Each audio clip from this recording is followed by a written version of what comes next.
Hello and good evening, YouTube. In this episode of my Drive Home podcast, not that that's an official name or anything, I wanted to share a few thoughts with you about patient discussion skills when it comes to when a patient asks you, number one, if they can have a filling instead of a crown, and then number two, why can't you just do a filling? So this is a common question for many of us general dentists. In just about every examination, we'll be recommending some sort of treatment. You know, the statistics out there are a lot of different statistics for us to consider. But most patients, when they come into the dental office, will need some sort of treatment, at least during the course of the year. So we'll see a lot of patients that need fillings and a lot that will need crowns. My hope, as a slight rabbit hole, is at some point we'll be able to get away from doing full coverage crown restorations. I'm talking about dentistry as a whole. Because when you look at what we do to a tooth from a full crown coverage standpoint, even though we're replacing what we remove, it's quite unconservative. You know, I don't like the word aggressive because that, to me, is something that, I don't know, the term just doesn't seem to work for me in dentistry. I don't like the word aggressive, but it's not as conservative as we possibly can be, relatively speaking, if we're doing a crown versus a filling. Now, there are definite benefits, and I'm not saying we shouldn't be doing crowns. That's not what I'm saying at all. What I'm saying is at some point in the future, hopefully we'll be able to get to the point where direct restorations, direct resin restorations, will eventually take over the need for, indirect fixed pros restorations or something like that. Also, I'm hopeful, with the advent of Curodont and other infiltration technologies, the micropeptides, that we'll be able to get to the point where we can prevent, treat, cure, reverse many carious lesions to the point where they don't necessarily need treatment. Anyway, I'm hopeful that'll happen at some point in the not too distant future. Maybe not in my lifetime or your lifetime, or at least practice lifetime, but hopefully that'll happen. So, patient comes into the office, has a large filling in one of their molars with some recurrent tooth decay, and the tooth now needs some more treatment. Most of us, when we see a multi-surface failing filling, whether it's silver or tooth-colored or inlay or onlay or whatever it is, most of us will say to the patient, okay, it looks like you have a cavity or a fracture or some combination of both. We'll pull it up on the screen, whether it's an intraoral photo or an intraoral scan. We'll say, hey, here it is, here's the issue, here's what'll happen if you leave it alone. And then we'll tell the patient you need a crown, or what I prescribe for this situation is a crown or a filling. So a lot of patients are used to, especially the patients that are my age and older, 40-ish and above. 40-ish is being very kind to my age.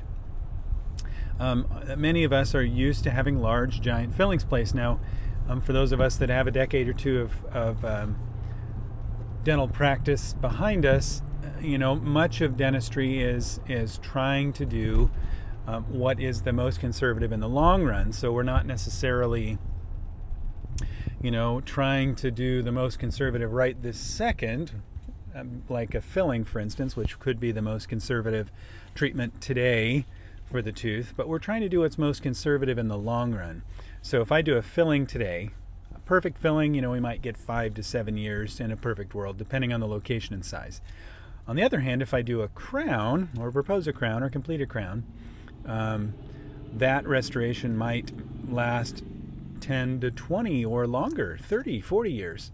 So in the long run, in the lifespan of the tooth, would a crown now provide us a better long-term, more conservative approach versus a filling now needing a crown in 5 or 10 years? And that's a question ultimately that each of us clinicians has to answer on our own. Many of us are trying to minimize the number of times we touch a tooth with a drill, because the more you touch the tooth with a drill, the more you need to do a root canal, or potentially some other issues that may lead to the tooth not being restorable. So there are a lot of discussion points there, lots of things that we can consider, lots of options to look into. So ultimately, when we're discussing what to do and when, I think we need to take great caution in making sure our patients understand why they need what they need. Understanding the why is really, really, really, really critical.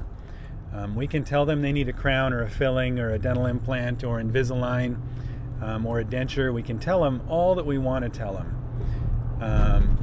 But if they don't understand why, if they don't have a personal reason to want to move forward with treatment, then they're much less likely to move forward with treatment. So helping a patient understand why they need what they need is super critical. And that also helps us to ameliorate or prevent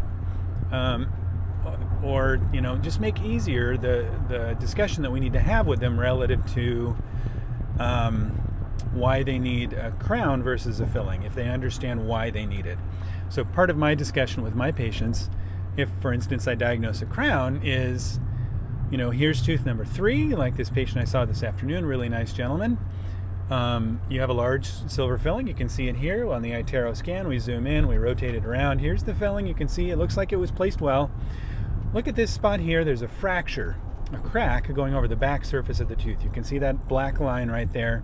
Here, if I turn on the infrared, you can see how dark it is there. You can see some darkness around the filling on the tongue side and the biting surface. That tells us you've got some corrosion byproducts which indicate tooth decay. So here's the why. The reason we need to crown this tooth is if it's left untreated, this tooth will lead to, or this problem in the tooth will lead to some sort of a fracture or potentially a toothache that will lead to the need for something maybe more extensive and more expensive. So that's the why. Now, if the patients don't understand the why, if we just go from you have a crack or you have a cavity to you need a crown, so you have a, you need a, if you just jump over the why, then the patient will be much less likely to understand why we're recommending what they need, and number 2, be much less likely to accept treatment. Well, he said I needed a crown, but I don't know why that is. It doesn't really matter much. That the patient is diagnosed with a crown if they don't understand why they need that crown. So helping them understand that they need what they need and why they need it is super duper critical to us getting to the point where we can provide that treatment for them. So now the patient has an understanding basically of what they need. You need a crown, tooth number 3, mesial occlusal or distal occlusal fracture, recurrent tooth decay, corrosion byproducts. It will lead to toothache, fracture, pain, etc., etc. Patient understands why they need it. But now they're going to ask, well, can we just do a filling? And here's kind of the crux of the appointment. Sorry, the sun is setting. I maybe should have started this podcast earlier. Well, can I just do a filling? So there are a lot of ways to answer this, and there are a lot of different answers that many are right. And I'm not meaning to say there's one right answer, one wrong answer. Let me share with you how I would answer this question. I would say if the patient asks me, well, can we just do a filling? Usually what I'll say in most situations, there are very rare exceptions, but in most situations I'll say to the patient, yes, you can just do a filling now. But I would recommend we do a crown because if we just place a filling in this tooth, the chances of it fracturing and breaking to the point where it may not be fixable is much higher after we fill it than it is now. And then you can have a discussion about, undercutting enamel and removing tooth structure and the fact that a filling only occupies space as opposed to strengthening a tooth. There are a lot of ways you can take that there. So ultimately, my answer to the patient is, yes, we can do a filling, but it's going to be a step backwards in strength, and we'll probably need to look at a crown much sooner than we would if we were to do nothing, and which we know, based on discussions, that's not necessarily a good option either because of what's going to happen in the long term. So a lot of times the patient will be very adamant and push. So this is where you have to determine if you're comfortable providing a filling in lieu of what's needed, a crown, if the patient is unwilling to do the crown. So here's my personal philosophy in that regard. If the patient is totally unwilling to do a crown, and they have a large cavity in the tooth that is going to continue to advance, then I'm almost always willing to do a multi-surface filling, a large filling, as a temporary measure, as a stopgap measure, as a short-term solution, and those are important terms to put in the chart notes and to have a conversation with the patient. I'll do a stopgap, a short-term, a temporary solution to stop the advance of the decay, but we need to try to crown this tooth as soon as possible. So hopefully that's helpful. I feel like as we move forward in dentistry, as I was alluding to at the beginning of the conversation here, we'll get to the point where the bonding strengths of the direct resins that we use are going to be strong enough, high enough with infiltration techniques and getting into those dentin tubules that we won't have to necessarily crown as many teeth.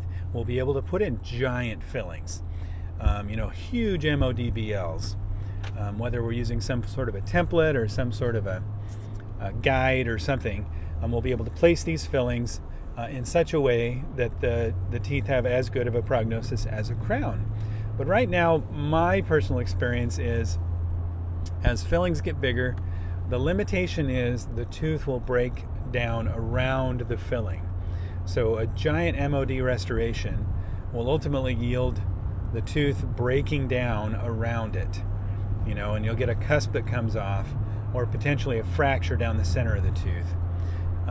So in the end, helping the patient understand the limitations of current dental techniques is really helpful in helping them move forward with treatment. So hopefully that's been helpful from the standpoint of conversation. As you have conversations with patients that are open and honest, as you genuinely try to connect with them, as you help them understand what they need, why they need it, and the benefits and pros and cons of the potentially several different options, I think you'll find the patients really appreciate that. Ultimately, you can probably convince and twist someone's arm, and coerce someone into doing a crown today, but you might lose them as a patient if you're coercing them too much. Now, some docs, some dentists, hygienists, assistants, front office team members have a really, really good way with words, in which case they can kind of pave that way and create a situation where even though the patient isn't 100% on board, they'll still move forward and maintain a positive relationship with the office. But in my experience, most patients that are coerced into treatment or that are given a yes, this is the only option you have choice, most patients that are given that there are no other options, if there are other options, many patients will not come back to the office. So we have to kind of pick and choose our battles, just like in any relationship. And a patient-doctor relationship is a relationship you want to try to maintain. Because down the road, there's a really good chance that big MOD restoration may not fail tomorrow or next week or next month or even next year. Many of them will survive much longer than we anticipate. And at that point, if you've had a conversation with the patient, you've given the patient the autonomy to choose what they think is best based on appropriate discussion and education, then you've won not just a patient, you've won a patient that now has some loyalty to you because you didn't try to push them into something that they didn't agree with and didn't want to do. Well, what is it that Mark Twain says? A man convinced against his will is of the same opinion still, or something. Maybe it's not Mark Twain. But when we convince someone against their will without really compelling data and without actually changing their mind, then ultimately we're going to fail. So rather than trying to strong-arm someone into treatment, help them understand the pros and cons, help them understand, number one, why they need what they need, the pros and cons of options, if there are options, and then stand fast in maintaining a positive relationship with that patient. Don't burn bridges, because patients, just like people, we are all patients, right? We're people. And maybe as a side note, in many of these podcasts and many videos, doctors and whoever, we're talking about clients and people, we're just talking about each other. We label them patients, and I have some issues with labels. I have a lot of issues with labels. Maybe I'll talk about in another podcast when there's more light, either outside or I can turn on light without people looking at me weird as they drive by me. But as we're talking about patients and clients and other situations where we've got individuals that we're working with, let's remember that each of us is a patient or a client, And so we're really just talking about communicating with each other. So none of this should be disingenuous. I would suggest, kind of as an overarching rule, is talk to patients just like if you were talking to, one of your children or your spouse. Hopefully you have a good relationship with both, such that you can maintain a positive relationship going forward. All right. Well, thanks for your time. I'm getting ready to cross over the Missouri River Bridge here, heading home from Baldwin to Forestell, Missouri. It's 5 o'clock. This darn winter time, we get dark a little bit early. But thanks so much for tuning in. Talk to you next time.